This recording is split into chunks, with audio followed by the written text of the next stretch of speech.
Y bueno, vamos a conversar de política. Estamos con Marco Enrique Sominami. Ha sido un día muy político y obviamente queremos ver lo que está pasando, no solo, por supuesto, en el oficialismo, pero evidentemente, don Marco Enrique, don Carlos Larraín se robó el show el día de hoy. ¿Cómo lo ve desde fuera? Hay una frase de Hitchcock que me gusta citar a mí, ¿no? Que es mejor un final de terror que un terror sin final. Para hacerlo muy simple, creo que es medio inquietante todo este juego de adultos infantilizados. Creo que esto es un partido de gobierno. Se nos prometió que esto eran distintos, que esto era sin cuoteo, que eran los más preparados. Bueno, y lo que hemos visto es algo muy infantil, con un senador designado, que es senador de mala manera, termine acaparando la atención por un ataque, un berrinche, me parece malo.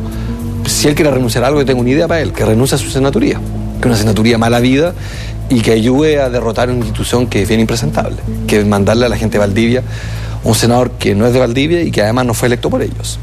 Ahora, toda esta puesta en escena también tiene una estrategia, dejarle el mensaje claro a la moneda, limar ciertas perezas que puede haber efectivamente entre el gobierno y Renovación Nacional y apoyar la candidatura de Andrés Alamán, señalando, bueno, me junto con él y ya por el bien del partido vuelvo a la presidencia. ¿Pero igual se hará herido o no? O sea, yo creo que camufla el debate de fondo. Aquí los conflictos de intereses vienen, y en eso quiero decir algo que no es muy amable y pido perdón, pero lo digo con la mayor simpatía posible. Yo creo que criminalizar a Rivera, olvidándose de que el presidente de la República asumió con conflictos de intereses y que no predicó con el ejemplo, ¿cómo le puedes pedir tú a los ministros que ellos hagan lo que su jefe no hace?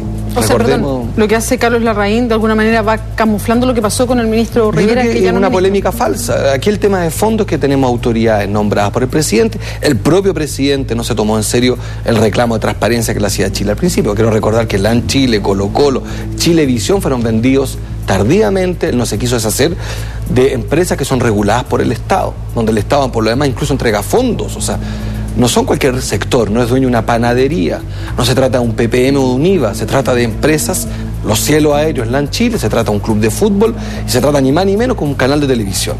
Teníamos una especie de Berlusconi con probablemente no todos los tan pasivos que tiene esta figura en Italia, pero quiero decir que de ahí en adelante que el ministro de Energía haya tenido que renunciar por sus negocios, que esta autoridad de justicia haya tenido que renunciar por sus negocios, es un indicador de que no se cumplió la promesa principal de este gobierno, que era supuestamente un cambio en las formas. No lo hay, es la vieja política, es un Chile que tenemos que dejar atrás, y este presidente de partido, a mi juicio, en vez de ayudar a avanzar en regulación, en proponer una ley, en decir que cometieron un error, pone su renuncia simplemente porque hay un problema, pareciera, de forma. No fue consultado, atropella su dignidad. A mí me parece que el problema no es la dignidad de Carlos Larraín, el problema es un país que pierde oportunidades. Ministros que no hacen su pega, que se pasan 10 días entrampados en polémicas sin asumir de entrada que ellos tienen que ser más prolijos y más claros en sus intereses y sus patrimonios. Bueno, perdón Alejandro, el tema quedó puesto, ya varios partidos están apuntando, o incluso parlamentarios, de qué hacer con la Comisión Nacional de Acreditación, y varios lanzan ideas respecto a cómo mejorar una organización que desde cómo está conformada a la forma en que interactúa para acreditar las universidades está hoy día totalmente cuestionada. Bueno, hoy Hernán Larraín propuso francamente que se interviniera por el Estado. El Consejo Nacional de Acreditación. Yo creo que el desafío de nosotros los políticos es proponerle al país, aunque seamos los más atípicos, los más sistémicos, participar de una reconstrucción de la política, desde la lógica de los puentes, generar confianza. El tema de acreditación se suma a la crisis de la FACH en Juan Fernández, a la crisis de la Polar con el sistema financiero, a la crisis de la Iglesia con los casos de pedofilia. En fin, estamos con una crisis sistémica. Se salva el ejército, se salva aquí la Junta de Vecinos y el resto es la desconfianza de todos nosotros en nuestra institución. Hoy día se cae una institución joven, la ley de acreditación es joven, está recién creada. Ya venía una polémica, recordemos, con diputados que tenían otros conflictos de intereses. Venimos de atrás, venimos muy mal, porque detrás de esta ley de acreditación estaba un principio que a mí no me gusta, que es la idea de destruir el Estado, de invisibilizar.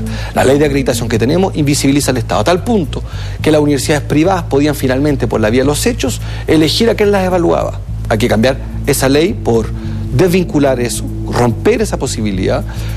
Agrego que el 90% de las universidades estaban acreditadas. Hay que hacerla obligatoria en pregrado, posgrado e investigación. Hay que obligar a las universidades pasados 10 años a que se transformen en espacios de investigación. Hoy día un conjunto de universidades no son universidades, son empresas de servicio educativo. Todo eso requiere mucho coraje y requiere volver a discutir algo que yo quiero poner sobre la mesa para el 2013 como candidato presidencial del cambio, el rol del Estado, para que haya más igualdad para que la libertad esté garantizada con la igualdad de los chilenos, se requiere más Estado. Y esa es una controversia que tenemos que discutir. Sí al mercado regulado, sí a la competencia, sí a la protección que propone también la concertación, pero también una discusión sobre el rol del Estado. En educación tenemos que devolverle al Estado un rol. Pasa con los profesores en San Fernando que no son pagados su sueldo, pasa hoy día en todos los niveles en que el Estado tiene las manos amarradas y se deja a alcaldes endeudados el rol de administrar ni más ni menos que la educación de nuestros hijos. Ahora, en el tema educacional se salpica todo, porque los parlamentarios incluso no se podían poner de acuerdo en comisiones investigadoras, porque dentro de varios partidos y dentro de los parlamentarios hay varios que tienen intereses en las universidades privadas, y hablo de una manera transversal, no solamente un partido en específico. Entonces uno se pregunta, bueno, ¿cómo se avanza con leyes o reglamentación en un sector totalmente desregulado como es el de la educación superior, si los que tienen que legislar tienen intereses y les gusta que esté desregulado? Bueno, de nuevo, hay un tema que es ideológico. Yo quiero volver a poner el fondo de la discusión en la educación. La discusión de la educación se da porque se inventó un sistema donde el Estado no juega. Igual que el transporte público, el Transantiago es el invento de un par de genios, Expansiva entre otros, que dijeron, inventemos un sistema público sin empresa pública. Entonces le pasamos plata a los privados y hacemos invisible al Estado. Así quedó el Transantiago. En la educación se hizo más o menos lo mismo en los últimos años, invisibilizar al Estado. Que el Parlamento tenga conflictos de intereses no es original ni es nuevo. Lo tienen en general en el mundo casi todos los parlamentos. Lo que no es nuevo es que no tengamos sistemas de control social y que el reglamento de la Cámara permita estos conflictos. El reglamento de la Cámara, ustedes saben, actúa ex post, no actúa ex antes.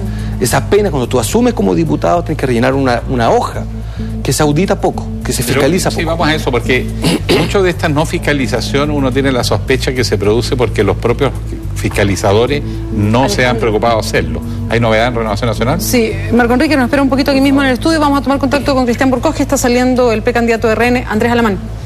Sí, ahí vemos la imagen. Acá, ¿cómo está? Buenas noches, muchas gracias. No quiere decirnos nada al respecto. Está todo dicho ya. Que estamos en directo para 20. Estamos todos listos. Lo estamos viendo acá justamente. Yo les dije, habíamos apagado el incendio y dije, la tarea del día era apagar el incendio, que saliera humo blanco. Salió humo blanco, estamos todos contentos. Bueno, se cuenta una pieza clave usted, don Andrés, ¿cierto? Vamos. Buenas noches, muchachos.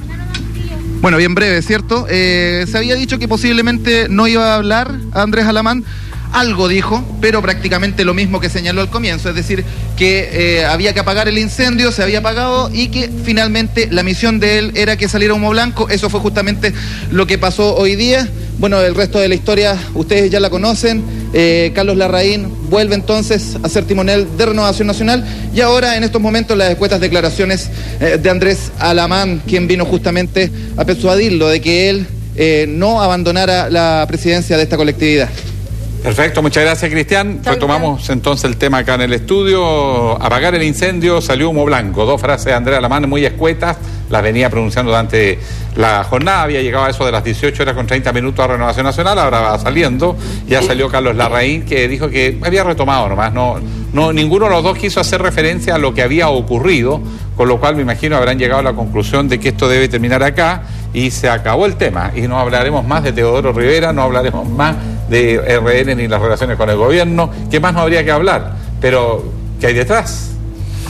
Yo creo que hay el bochorno de que la derecha tiene dos promesas. Ellos dicen que son los defensores de la libertad y la responsabilidad.